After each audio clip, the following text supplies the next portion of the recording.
Hey guys, it's Kevin again. This is going to be another installment of Own It and Never Falking Seen It, and of course, as you guys know, I reviewed the first movie last week, so it would only make sense for my next review to be none other than The Raid 2. And what The Raid 2 is essentially about is we pick up roughly a few days after the events of the first movie, and basically at this point, Rama is, his life is pretty much destroyed. He can no longer go back to the life that he has because all these men are going to come after him. So basically, he is forced to go undercover and basically become an informant for this one gang, and he has to change his name and things like that. And the rest of the film is him basically trying to, infiltrate this gang, try to figure out what's going on, and hopefully protect himself as well. But things also get complicated once he starts to feel kind of attached to them, and that's really all I'm going to say. So The Raid 2 in general, I was very interested in this movie, to say the least, mainly because of how much I did love the first movie. But if you guys remember, the one thing I did feel was lacking was attachment to the characters and emotional investment in them. And the fact that this one was longer and that there was, this was the second one, I really felt this would advance the story and maybe make this feel even, give it even more tension and suspense and things like that. And I'm very happy to say that is exactly what it does. The Raid 2 is a fantastic sequel that is just a bit better than the first one. It's still not a perfect movie, but I still very much enjoyed it, and we're just getting into it right now, starting off with the cast. And just like the first film, that is definitely one of the best things about this movie. I think the cast here is very well done. I think everyone honestly did a really great job.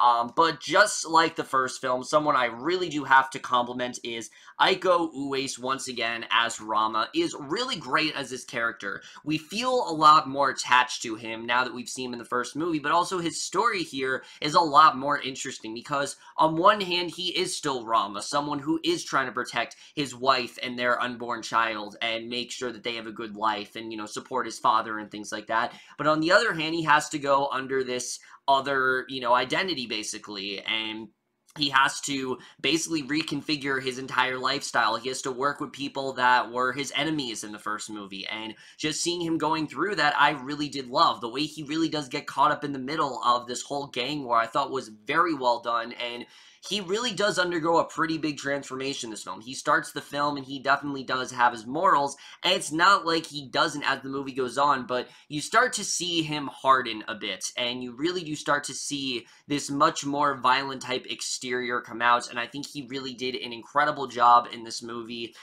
He has a lot more lines, he has a lot more to do, and I really did love his character here. I thought he was fantastic in this role, and I really just love what they do with Rama here. He was absolutely fantastic.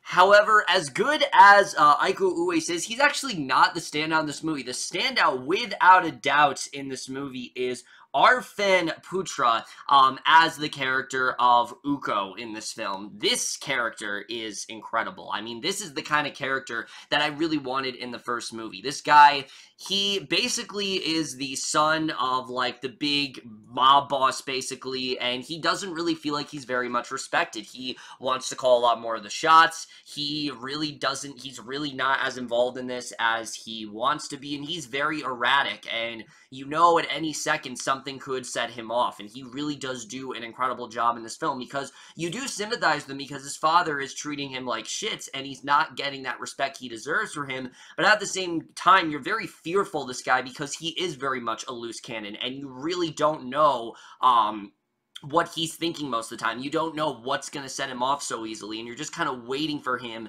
to finally just blow up, and he really did an incredible job. Like I said, not just making you care for his character, but also making you incredibly intimidated by him, even more so than some of the characters in the first movie. And for me, I thought he not only had the most solid arc, but honestly did steal the show in this film. His character was fantastic. I really loved him in this movie. And then the rest of the cast here I thought also did a really great job. Akko Antara is this character of Eka. I really love this character because the whole film, you know he's hiding something. He says frequently throughout the film to Rama that the two of us are very similar and that there's some sort of bond between them. And it's not like the first movie. I'll say this right now. It's not like the first one where he's revealed to be like his brother or something. They do have a connection, but not in that way. And his character was incredibly intriguing. I really loved where they ended up going with him at the end of this film, and I thought he did a really great job.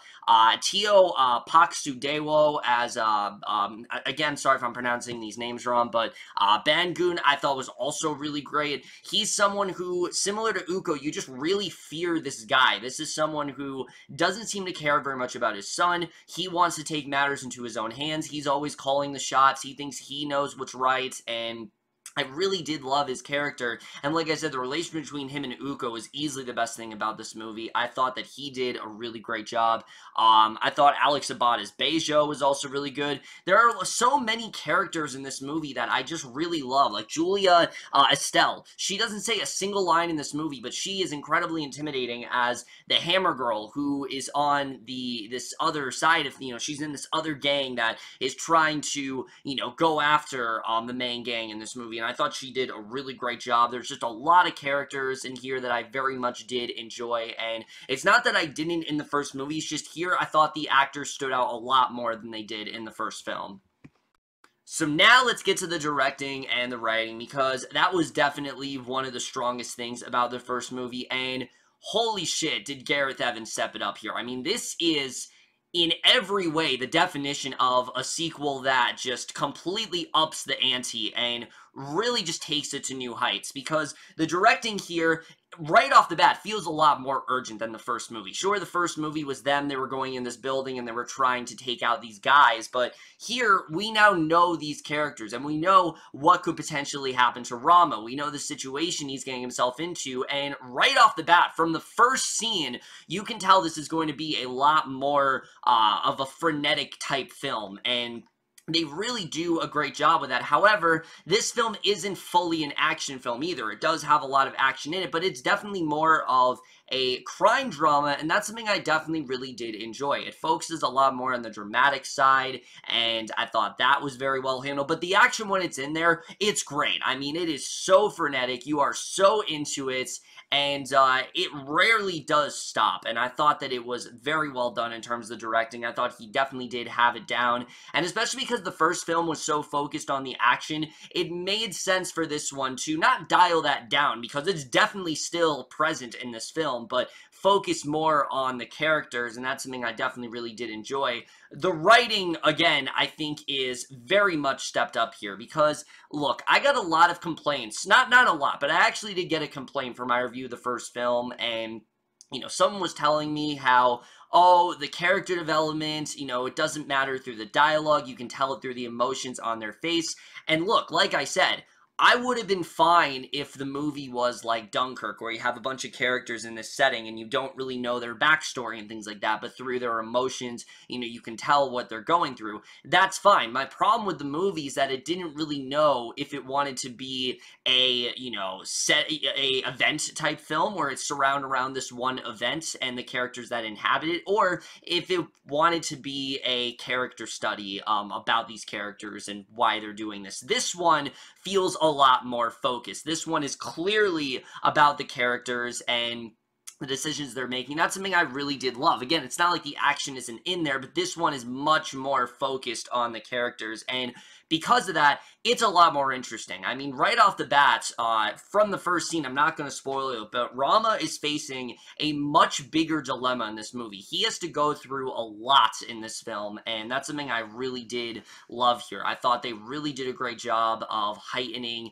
his character, but also really getting more into the world of being in this gang and what that really does entail, and the type of ground rules that they have, and the commitment that you have, because once you're there forever, and they tell him that throughout this whole movie, that you're not going to be able to go back for this. This is going to be your life forever, and he doesn't care. He wants to do whatever he can to provide for his family, and at points, you really are kind of sympathizing with some of these people. Like, as much as you do fear Uko, and you realize that he's not a good guy, you want him to get that respect from his father, because he has, you know, different ideals than his father does. He thinks that he can execute things, you know, and certain things that his father wants to execute, he wants to do it in a different, he has a different approach to it. And I really did love just getting into that. The way they really do expand on the gang and all these characters, I thought was definitely one of the best things about the film. The film also, like I said, it has a lot to say about the idea of greed and power and how that really can consume someone, because Uko is someone who is so set on gaining respect for his father that nothing else really matters to him. There is a fantastic scene where him and Rama, they're in this nightclub with these two girls, and I'm not going to explain what happens, but just that one scene in general, I think just shows how much stronger the character development is. And again, it's not like it wasn't there in the first film, but it's just here, I felt it was a lot more consistent, and I thought it really did benefit more from that longer runtime, which we'll get to when we get to the editing, but I did think that was definitely very well handled. I really did love the characters here, especially Uko. I thought he was just that much more interesting than Rama. Because again, Rama is a good character. I love what he goes through in this movie. He is definitely well fleshed out, but Uko, to me, was the character, you know, what was the character to follow, and he is everything that really does embody this film, and I think is enough of a reason to really see it, just for his character arc in general, and where they do end up going with it. This film takes a lot of turns that I definitely did not expect, and the first one was just as surprising, don't get me wrong, but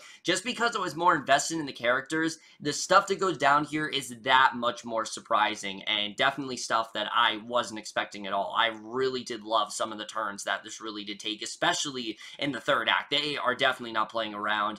And with that said, let's just get to the cinematography, because holy shit, I mean, I truly can't believe that these action sequences are actually real, and that this is actually happening. Like, there's no stunt doubles here, guys. This is true hand-to-hand combat, and they really stepped it up here. The first movie, sure, it had a lot of really great scenes that were very well choreographed and felt very real, but here, they take that to a whole new level. There is this prison fight in the first, like, 30 minutes of the film, and I truly have no idea how they were able to get it down without someone getting seriously hurt. I mean, it is incredibly impressive, and I think just in general, that should be championed. I don't know how they're able to pull it off, but obviously they went through extensive training and all that kinds of stuff, but you can just see how hard that is to really do, and there are so many great action scenes. Like I said, there's a prison fight, there's an incredible car chase in the third act of the film that is unlike any car chase I've seen in quite some time. I really loved